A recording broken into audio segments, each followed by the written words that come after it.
बिस्मिल्लाहिर्रहमानिर्रहीम। अस्सलामुअलैकुम। ये फ़िज़िक्स ग्रेड 11 के लिए है, टेस्ट एडिशन है और ये जो Khyber Pakhtunkhwa text book board है उसकी तरफ से है, आपको पढ़ाएंगे। इस बुक के फ्रंट पेज पे आपको कुछ पिक्चर्स दिखाई दे रही हैं। हीट इंजन है, रॉकेट है और विंड मिल है और माउंटेन क्लाइंबर है। ये चूँकि सब फिज़िक्स के उसूल पे काम करते हैं, इसलिए आपको बारी बारी इन सब के बारे में मुख्तलिफ चैप्टर्स में पढ़ाया जाएगा। यूनिट नंबर 1 इसका मेजरमेंट है। इस डायग्राम में या फिगर में आपको एक टेप दिखाया गया है। इसको हम इंच टेप भी कह सकते हैं, यानी कैसे किसी पैमाइश में किसी लेंथ को मेजर करने के लिए हम ये इंच टेप इस्तेमाल करते हैं। ये आपको चैप्टर नंबर 1 में पढ़ाया जाएगा। इसी तरह से मुख्तलिफ फ़िज़िकल क्वांटिटीज़ की पैमाइश के बारे में आपको इस चैप्टर में पढ़ाया जाएगा। इस बुक में यूनिट 2 वेक्टर्स एंड इक्विलिब्रियम के बारे में है।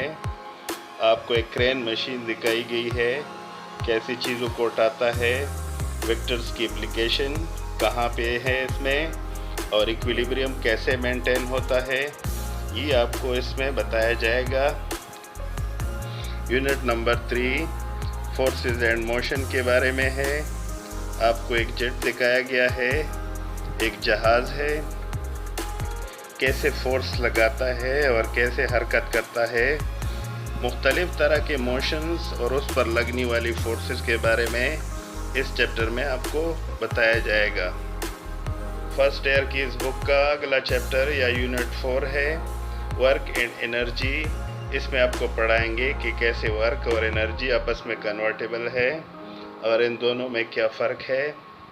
आपको बताएंगे कि वर्क एनर्जी में कन्वर्ट होता है, इसी तरह एनर्जी इस्तेमाल करके हम वर्क कर सकते हैं। आपको साइकिल राइडर्स दिखाए गए हैं, ये अपने जिस्म की एनर्जी इस्तेमाल करके इस साइकिल को चलाते हैं, मतलब एनर्जी इस्तेमाल करके वर्क करते हैं। इस तरह से इस बुक के यूनिट नंबर 5 में रोटेशनल एंड सर्कुलर मोशन के बारे में बताएंगे। आपको एक फिगर दिखाई दे रही है, इसमें एक टॉर्नेडो दिखाया गया है कि कैसे जो विंड है ये सर्कुलर मोशन में होता है या रोटेशनल मोशन में, और कैसे इसमें एनर्जी होती है और किस तरह से ये नुकसान पहुंचा सकता है। इसी तरह से different kinds of circular motion हम पढ़ेंगे इसमें, जो कि आपको इस चैप्टर में बताएंगे। यूनिट नंबर 6 में फ्लूइड डायनामिक्स है। फ्लूइड एनीथिंग दैट फ्लो, यानी जो चीज़ बहती है उसको फ्लूइड कहते हैं। और डायनामिक्स आपने पढ़ा है, this is the study of motion.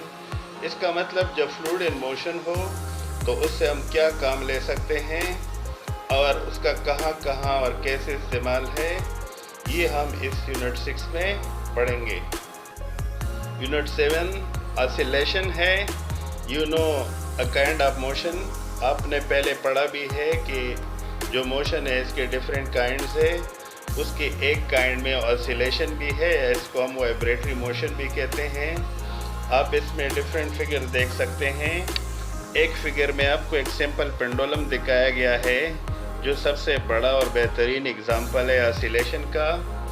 इसी तरह से आपको एक स्प्रिंग दिखाया गया है, या इसको आप एक स्ट्रिप भी कह सकते हैं, स्टील स्ट्रिप। इसको इक्विलिब्रियम पोजीशन से हटाया गया है, छोड़ा गया है, सो ये भी ऑसिलेशन में होता है। सो इस तरह की ऑसिलेशन या वाइब्रेटरी मोशन, इसके डिफरेंट एग्जांपल्स और इसका डेली लाइफ में इस्तेमाल आपको पढ़ाएंगे।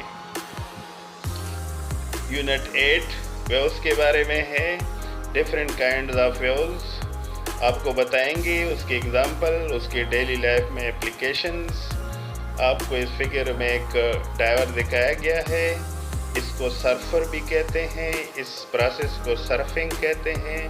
और ये जो शख्स है ये वेव्स के ऊपर जब बहुत बड़ी वेव्स बनती है तो चूँकि वेव्स के अंदर एनर्जी होती है, और ये भी आपको बताएंगे कि वेव्स के ज़रिए से कैसे एनर्जी ट्रांसफ़र होती है।